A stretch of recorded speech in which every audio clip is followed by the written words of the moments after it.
he would use this phrase, and it's the idea of, one man, he drives past a pig farm and he says, "Oh man, that stinks. How could anybody live there?" And another man drives past the pig farm and he goes, "Oh man, it smells like money to me." and he raised cattle and pigs and everything like that. And the dirt, the grime, the sweat, all that to him meant a livelihood. It meant, no, this is how we make money. This is how we provide. And so one guy could look at all that and just go, this is nasty. Yeah. And another guy looks at the exact same picture and says, this is opportunity. Yep.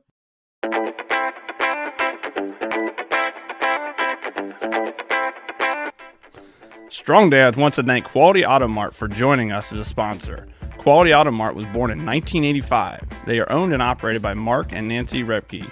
Quality Auto Mart provides all the services, repairs, and maintenance for your vehicle's needs with a 3-year auto parts and labor warranty. They offer complimentary vehicle safety inspection and estimates. Also, they offer a shuttle service, and the 4th oil change is always on them. They are located at 7307 on State Road 46 in Batesville, Indiana. Make sure you give them a call at 812-934-2301.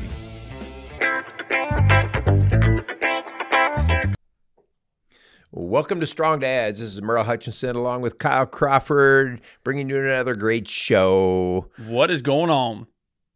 Is your head in the right place today, dude? You're all messed up. We spent the last hour just, in your words, doing our foreplay, but just discussing all things in my mind and how it's a little jumbled. Yeah, it was kind of a mindless talk, wasn't it? It was. Talking about what's going on in your mind. Yeah, it's like you just threw everything in my mind in a blender and just blended it up, and that's what we got. Yeah, well, it's kind of what happens. So it kind of reminds me of just what we're talking about today. Yep. What's going on in our mind. Coming up, we are getting ready to start in October our whole new approach to Strong Dads doing real life. Yep. And we're actually having the opportunity to go out and interview real dads. Yep. And kind of what motivates them to get up out of bed every day and do what they do. Yep. Whatever job they do, and having the mindset to know, well, I'm doing a job. I don't necessarily love the job, but this job maybe is a means to an end. Yep. Or no, I do a job because I absolutely love my job. Yep. And it also happens to provide for my family. So mindset is a big deal when you're in the long haul of your job. Yeah. Right? Yeah. So that's exactly what we're going to jump into today. Just the power of your mindset and kind of how that can really be the fuel for why you do what you do, and kind of, positive or negative. Yeah. So, hopefully we'll get into this idea of what it looks like to have a mindset that is, in a positive direction, and then kind of the downfall sometimes of having the opposite effect of that. Yeah, because it can be pretty costly if you go the other way. Yep, exactly. And I think the vast majority of you guys out there, and I know myself, I'm talking to myself here, like I've been in places, where my mindset is not the best, and it is a direct reflection.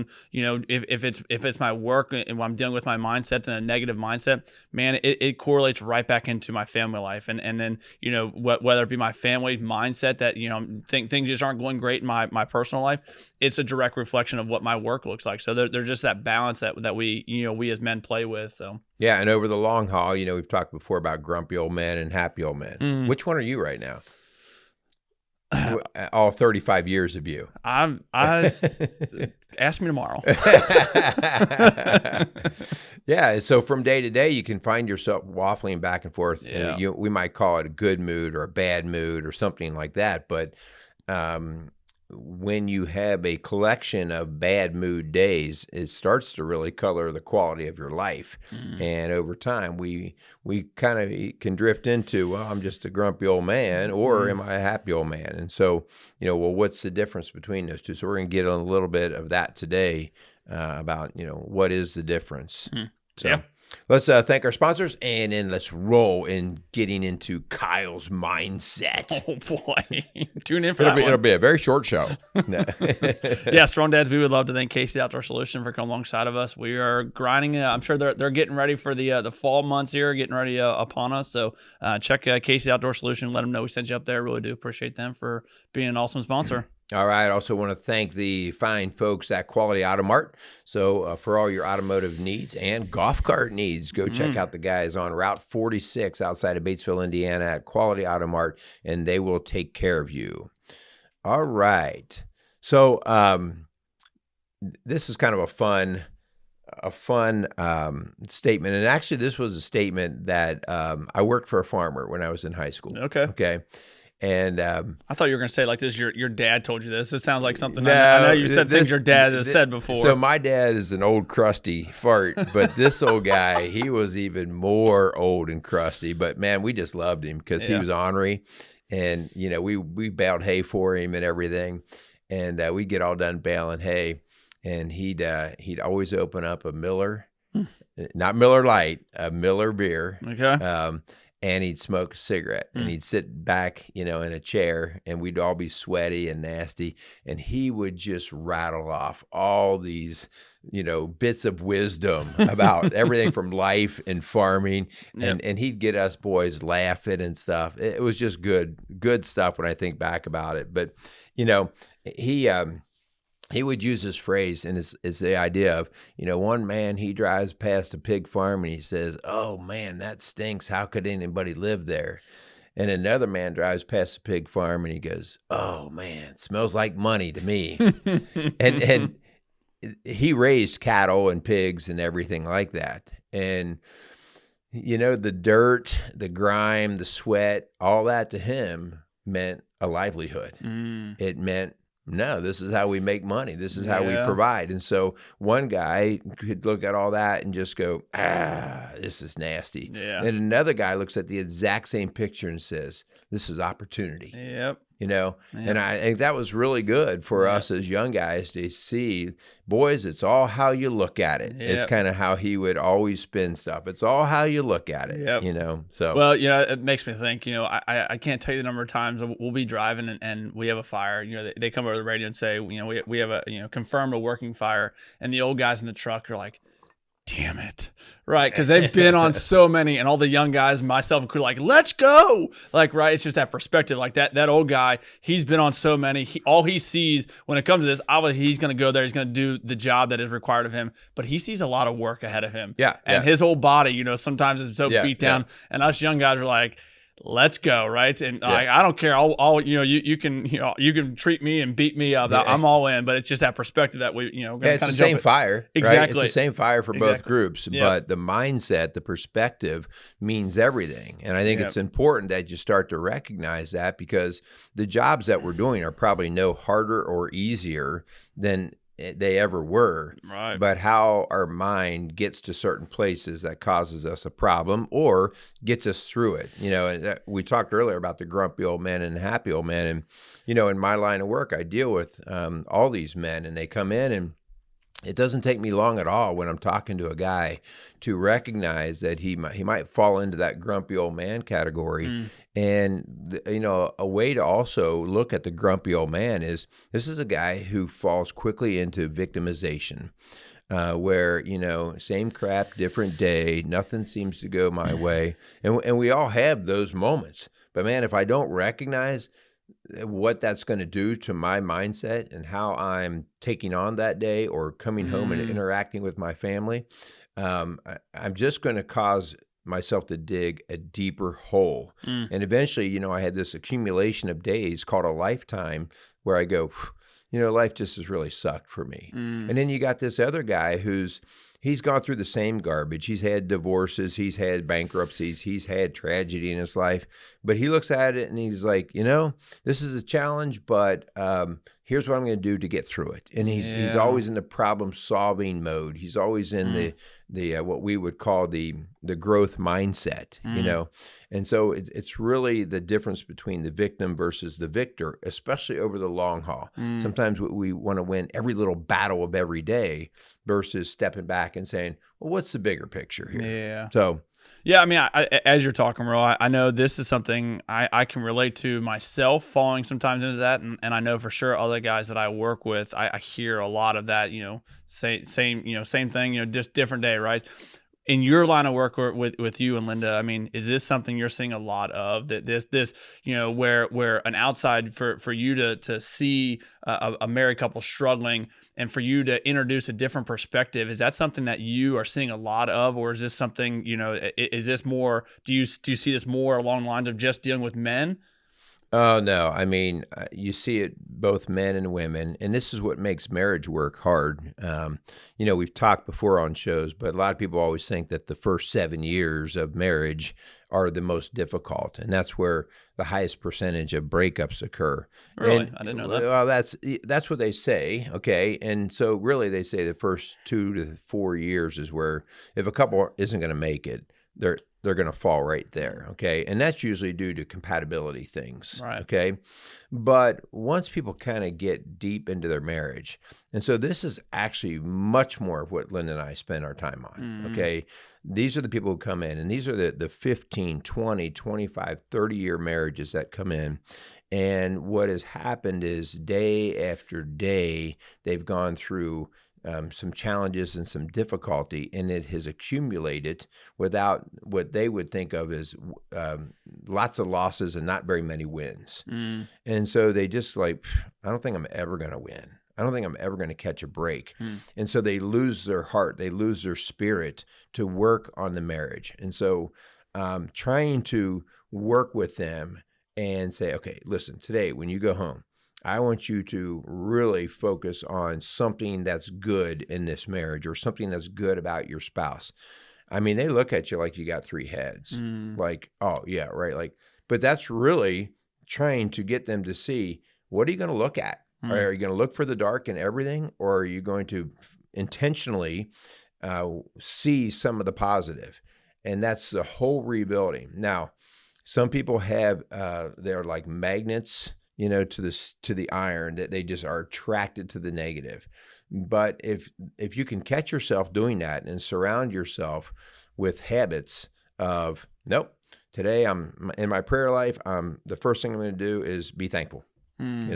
The first thing I'm going to do when I see my wife is I'm going to compliment her. Like, hey, babe, thanks for doing that for me last night or whatever. Okay. Like just those ideas of, I've got to build that in. Yep. Well, Merle, I think in your notes, you kind of jotted down I think a good story when it comes to this idea of, again, talking about the mindset and kind of having that different perspective. Share a little bit about that. I know you've mentioned here before on the show about this, the big trip you took, your big bike trip. Talk a little bit about that and kind of how that plays again into this mindset and kind of having that different perspective. So right when I graduated from college, I had a goal that I wanted to ride my bike across the country. And so I graduated from college and met up with a group, and we went out to Lincoln City, Oregon, and we hopped on our bikes and we started pedaling across the country. Okay. And it's really interesting when you do something like that, because it's a slow enough moving process that you are kind of analyzing every minute, especially, man, my butt hurts, my legs are wore out, my neck is tired, I'm out here in the elements. And so everything kind of gets magnified. Yeah. Okay. And even though you're in a group setting, you're still by yourself, right? There's a lot of one-on-one time with you, just you and your thoughts. Yeah. Cause and then you're all, with the group setting. I mean, definitely for me, the way to go was with the group, because I'm not sure if I could mentally handle it being solo. I know people who have done that, and it's like, gosh, I'd probably lose my mind if I had just me and me to talk to all trip. But here, because everything becomes a super magnified microcosm, and you're moving at such a slow rate in terms of travel, little things become big things. So everything, like if your leg hurts, and every time you take a pedal stroke, it's like, oh geez, it's the only thing you can think about, right? And so I remember our comment. This is way before the days of GPS. Okay. And so we would come in to an area, and we might take a little break, and we'd say to all the locals, we'd stop at a Dairy Queen or some convenient mart, and we'd stop in and we'd say, hey, we're heading up to so-and-so town. About how far out are we looking to travel? Right. Oh, and locals are terrible about specific distances. Okay. They'll be like, oh, that's about 15 miles up there and you're like, okay. So in your mind, you're locking down hard. Yeah. Guys, he said 15 miles and you're on a bike. And so every mile counts. Mm-hmm. Okay. Like 14 more, 13 more. Yeah. And that's how your brain, you get set. Set. And of course, we all did, even back then, have little odometers so we could count miles. And we'd get to that 15-mile mark. And there was no town around. And then you're like, cursing that local. That dude lied to us. He lied to us because you're hot, you're tired, you're sore, and your mind just goes south. Okay. And next thing you know, you're riding for another 1.5 miles, 2 miles. And then you finally come across that town. Now, if you're in a car, you're going, really? Yeah. I mean, like you wouldn't even think twice about the guy saying that it was a 15-mile thing and it happened to be 16.5 miles. Yep. If you're on a bike, you're going, I'll never talk to that guy again, And so the mindset here, based off of your situation, can really play havoc with you. Yeah. And so that was just the thing. Like whenever we would listen to locals, what we started doing and kind of joking about, if the local says 15 miles, automatically make it 18 in your mind. We would automatically add 2 to 3 miles on everything that the local gave us.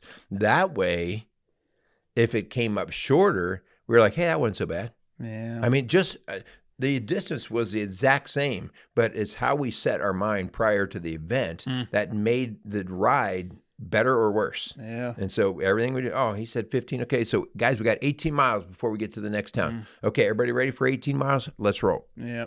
Yeah, that's good, man. As we kind of move through this, let's talk. And before we hit the record, I was telling kind of ironic that we were talking about this today, but last night in my small group, one of the guys in our group was just kind of in a funk, right? He's just, and I'm sure a lot of you guys out there can relate to this, just waking up, just not really feeling motivated to get to work and kind of just in a little bit of a rut. And this rut's been going on for kind of quite a bit of time, right?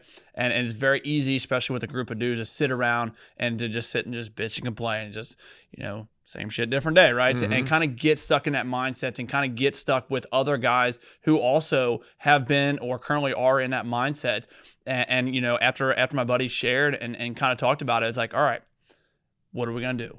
Right. Like, so let's move to changing this, right? And I think to sit there and say we just got to change our attitude. I think you're setting yourself up for failure, right? There actually has to be a change in the mindset, not just say I'm going to do something. Like, okay, let's actually invite someone else into this process, and that someone else we have to invite God into this. And I think we have to use scripture, in which one of my buddies, my other friend, threw this verse out, and I think it's a good place to start as we begin to move into. Let's actually not just say we want to change our mindset, but actually let's go do it. Again, last week we talked about, the whole reason we're starting this new series and this new kind of show that we're getting ready to jump into is because God calls men into action. Right. So if we're to be called into action, then actually do something about it, right? And so the verse that was read, you guys may have heard it before, but it comes from Colossians 3:23 through 24, and it says, "Whatever you do, work at it with all of your heart, as working for the Lord, not for human masters, since you know that you will receive the inheritance from the Lord as a reward. It is the Lord Christ you are serving." And man, I think if we can begin, as we're talking about changing that mindset, not just talking about it, but actually physically going through and changing our mindset, a great place to start, it has to be the best place to start, is to realize that whatever work you guys do out there, whatever rut you're stuck in, man, let's get out of the mindset that we're not just going into work to make our boss richer, to not make our company richer. We're not going there just to collect a paycheck. There has to be more value in the work that men are doing, that we are doing out there, than just for money and for monetary value. There has to be more. And I think if we begin to realize that when we are serving and going to work, we're serving the Lord. We're not serving man. Yeah. Yeah, that's a good change in perspective from the get-go. That it's not about you. Yep. Okay. So, guys, what we're going to do is we're going to walk through some ways that you can recognize how to start this change in the mindset and how to start to get more accumulation of wins or winning attitudes or mindsets. Yeah. Okay. So, the first thing is from the get go is you have to recognize we have a choice to make. So, victims never feel like they have a choice. They go, this happened to me. And so from the very get-go, we have to recognize we have choices. And if you take your choice away, you just handicapped yourself, okay? And so even if you feel like, well, you just got fired from a job. Well, I didn't have any choice in that. No, but you do have a choice now of handling how you're going to handle the firing from the job, okay? Yep. And so you are never without choice. And so that's one of the things right from the get-go, you got to recognize you have a choice. Yep. And I think by saying and telling yourself you have a choice puts you in the driver's seat. Yeah. Because now you remove the idea of you're the victim here, right? No, God calls men to be the victor here. Like, I have a choice. I'm going to own that choice, because exactly what you said made me think, a while ago we did a whole show on pornography, and just saying it happened to me again, right? I viewed those again, or again, playing that victim card. No, you have the choice. And again, God called men into action. So make that choice and make it to change that mindset. Give yourself that new perspective. Yeah. When you are thinking about your choices, you have to take into consideration that we have biases built into us. Biases based off of previous experiences, biases based off of who's delivering us the information. And if we don't recognize the bias, so it's kind of like this. I'm watching, we're in, as we record this, we are in a very active time of hurricane season. Yeah. And I don't know about you, but I get pretty tired of weather forecasters. Yeah. All right. Because every night, every storm is crazy big monster. This one's the record. This one's the record. And so you recognize quickly that, oh my gosh, if everything came true the way they are forecasting it, Right. this whole world would have blown up about 3,000 years ago. Yep. Okay. And so it comes with a bias, and you have to understand what's behind the bias. The bias is, at the end of the day, whether you want to like it or not, at the end of the day, there's a lot of bias in, hey, they got to keep you attracted to their message of how they deliver. And so if they can sensationalize and catastrophize and make you go, oh my gosh, around here, prediction of snowstorms are always a joke. Yeah. Yep. We call them, oh my gosh, they're predicting white death. Yep. It's it's a snow covering. Yeah. It's an inch and a half dusting. And it's like, so you have to understand how bias is being delivered to you, and then how you have accepted and built bias into you. Okay. Which is a prejudice on how you're going to see things. Yep. I like it. As we kind of move through this, so again, we're calling men, we're calling ourselves into making those choices. Again, we're trying to change that mindset, change that perspective that we have when it comes to our work, when it comes to our family, whatever the case may be. So let's talk about how should we make those choices.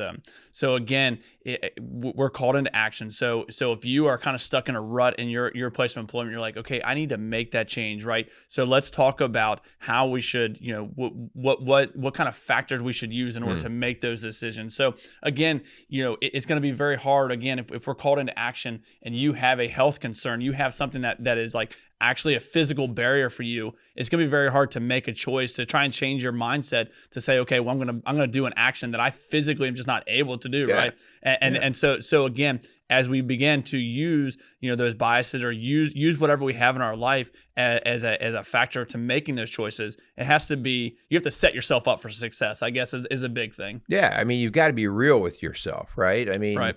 We say, well, you've got choices to make. Well, this choice I make might be very different than the choice you make based off of just the resources that we have built Right. in and outwardly available. I mean, if, like you said, I'm a much older man than you, and you might make a choice to change a job and do something different, and I might go, I'm too old to do that, Yeah. or I don't have the energy to do that, or I don't feel like doing that. That, again, not that can be the excuse, but you bake that all in to, okay, what choice am I going to make? Yeah. Okay. So we have to do that. I think another part of that is when we're going to make our choices, we really better check out our information sources, okay? Because sometimes we can be sold a bill of goods on other people's biases or what they're saying. Like if I am ticked off at my workplace and I realize that I have to make some kind of choice, and then I hang out with another guy and he's ticked off about the workplace and he's just feeding me the same stuff. Yeah, this place sucks. This is a joke, he's feeding my bias. And now here I am, I have to get ready to make a choice. And is this the right choice based off of who I'm letting come into my head? So I better be good at filtering this. It might be good to step outside and talk to somebody who's not even related in any way to that and not experiencing job difficulty and say, so what do you think? Yep. It's just crazy. I start thinking, I remember in sixth grade, in sixth grade, all right. When you were talking about that, I remember I was in sixth grade. I had a couple buddies that I thought were like friends, right? And they could not stand our sixth grade science teacher. And I was like, yeah, I don't like him at all, right? I don't like him at all. Well, like, seventh grade, eighth grade, we kind of had a little falling out with some of my friends. And then I kind of got to know that teacher in a different light. I'm like, he's a good dude. I like him, right? Yeah. What was I thinking in sixth grade? But it's just what you're saying. Like you get stuck in that information, cyclone here where you just hear the same thing over and over. And it's just like, okay, but you buy into it because I think you are a product of your environment and you begin to see that. But again, if we don't make those choices and kind of see some of the biases that are coming into that, then our choices are just going to be continued that cycle. Oh, I like the way you're describing that because all my years in the school, as a teacher, I would hear people like, oh no, I got so-and-so for algebra or I got this. And I'm like, well, how do you know they're going to be that bad? Oh, everybody says. Yep. And you're like, well, you're a different person than everybody. So Exactly. maybe it's not. And sometimes they were right, but a lot of times it's like, no, they're not. I hear that now with my girls too. Like, Ava will get assigned a teacher. It's like, some of the fifth graders don't really like her. And then she'll be like, midway through the year, I'm like, so how'd that work out? She's like, I love her now. Yeah. So it's important to realize, who's feeding you the information. Yeah. All right. Here's the next thing we want to talk about. I think sometimes when we're in life, especially when we are in more critical periods of difficulty or challenges that are on us, and a choice or a decision has to be made, we sometimes treat some of these as if it's do or die, if it's live or die, if it's like, oh my gosh, I'm getting ready to make this choice. And if I make this choice, all bets are off. There's no going back. There's I could fall apart. And here's what I just want to remind us. It doesn't matter what choice you make. When we bring God and invite God into the conversation, he does not just exit the stage if you've made a bad choice. It's not like you're out on, the deserted island by yourself. If you make a decision and it ends up being a difficult decision, God's still there to carry you through. Yeah. And sometimes we think, oh, this was the worst decision of my life. All the more reason to invite God in and continue to pray and say, hey, Lord, I need your guidance. I need your help. And so it's not the end of the world, especially if we provide the opportunity for God to keep filling our heart with his spirit. Yep. And I think that's where God's grace comes in, right?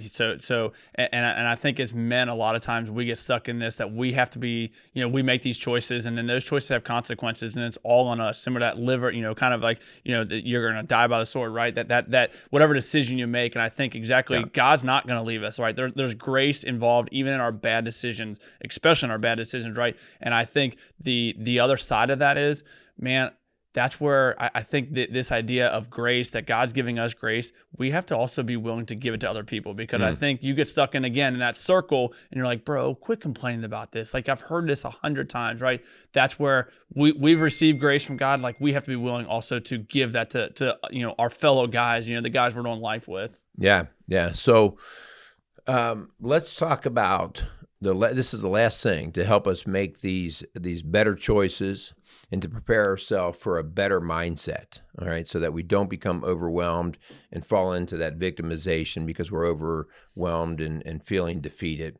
And that is to get yourself set up on preparation to travel the longer road.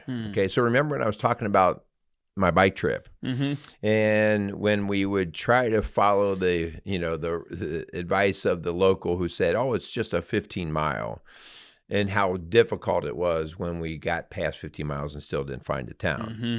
And so preparing for the longer road, it's always better to overthink the idea of how difficult something is. Okay. So the idea of if you're going to build a house, and they tell you to do this all the time, all right? If you get a quote from your builder, and the builder says, hey, it's going to be, whatever, $100,000 to build that house, okay? You do not bank on that. Yeah, you don't budget for 100,000, no, right? you always say, okay, so what you're telling me is going to cost about 115 to 120,000 is what you're telling me. Yep.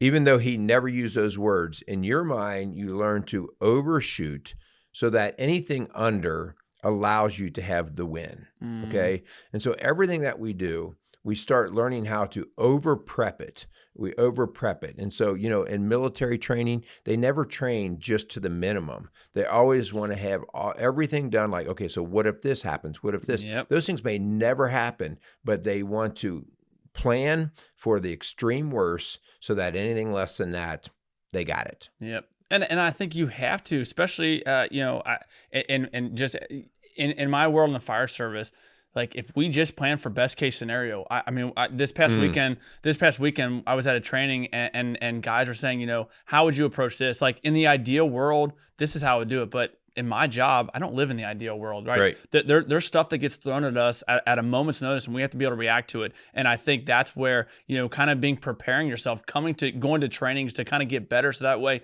I know I have this in my arsenal. So that way, if something goes south and I need to be able to adjust to it, I've worked on it before, right? I'm not just going to be the spur of the moment trying to figure it out on the fly. I think it's just like, you put in here this idea that even if you're going to the beach and it's calling for sunny and 70, right?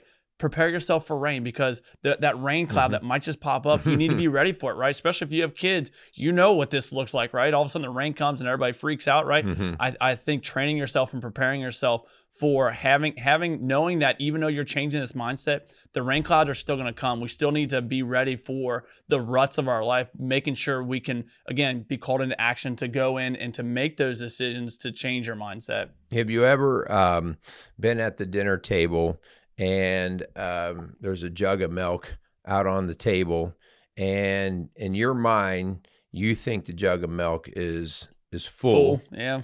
And you go to grab it with the mindset that the jug is full, and all of a sudden you pick it up and you look like you're throwing it off the table right. because you realize that it's nearly empty. Yeah. That's the overcompensation that plays very well in life. Yep. Okay. That it's not like you got stronger. It's that you became more prepared just in how you operated your mind. And so, guys, I think this is so important, and how I want to be more aware of how I naturally plan. So this is a problem for me, okay? So people who run late, all right? People who run late, I can be guilty of that. So I'm the kind of guy who says, oh, I have to get to, place X, and I can get there in 15 minutes. Well, I can get there in 15 minutes if everything is perfectly right and everybody loves me in the travel, okay?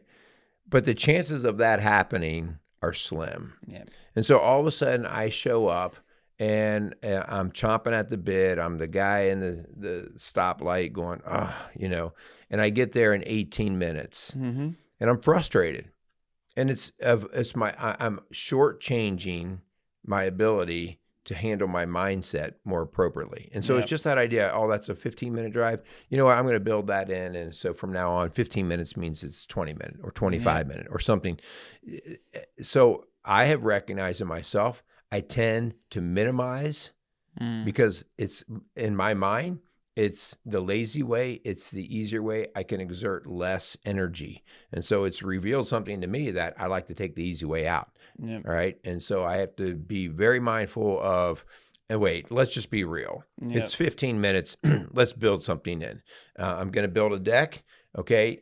It's 100,000. No, it's going to be 130, whatever it is. Yep. Yeah, I like it, man. This upcoming week, let's begin to again. Men are called into action. Let's begin to actually do this. Let's incorporate some of the things we've been talking about into your day to day to change that perspective, to change our mindset. Again, I'd venture to say a lot of our mindset that needs to be changed. Not always for men comes from our work. I feel like a lot of men see our work and kind of get stuck in that rut a lot more than maybe it does come from the family. I'm sure there's some guys out there who are stuck in a rut and kind of a negative mindset when it comes to their family. But again, I think a lot of men can relate to the work aspect of it. So let's begin to, again, we're called into action. Let's make an actual change in our mindset this upcoming week using the idea of we're not serving men, that we're called to serve God. And like, let's use that as a starting place to begin to really make that actual change that's going to be long lasting. All right. So we're going to put in our all call again. Okay. Yep, so absolutely. In October, we told you that we're going Strong Dads doing real life. And so if you're listening to the show and you yourself, or you know of somebody who has really a commitment to doing things for God and, for their family, and to do things well, and you think they'd have a good story to share, right? An opportunity to share their witness and their testimony. We are looking for those guys, all right? So it basically will involve us showing a little bit of their workplace or what they do, not a lot, nothing fancy, so they don't have to worry about getting the right makeup on and looking all pretty. It's really a matter of going, well, what do you do for a living, and us being able to kind of reveal some of that, and then just getting into the dirt with a few questions of, what's your motivator? What's God have to do with that? So we are looking for men to step up for this.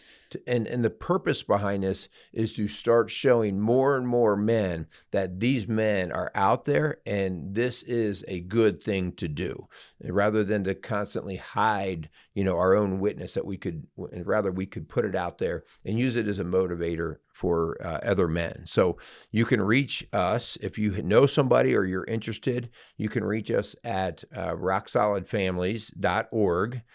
You can connect there, or you can email me directly at hutch@rocksolidfamilies.org. Or if you want, you can just call the office at 812-576-7625. Good deal. Yeah, guys, be bold in this. Like, again, call it into action. If this is something you think could bring value to other men, reach out. We'd love to talk to you. We'll come to you. We'll come to your workplace, and it won't. Hopefully, it won't take up too much of your time. We love to just kind of start that conversation. So yeah, I think it should be good, and really do appreciate Casey Outdoor Solutions and Quality Auto Mart for coming alongside of us. Really, thanks so much for them allowing us to keep putting shows like this. And yeah, I think we're good. Go out there and be some strong dads. You got it. Casey's is a premier garden center and gift shop located in Lawrenceburg, Indiana. Casey's offers a wide selection of plants, landscaping materials, home and garden decor, and gifts for every occasion.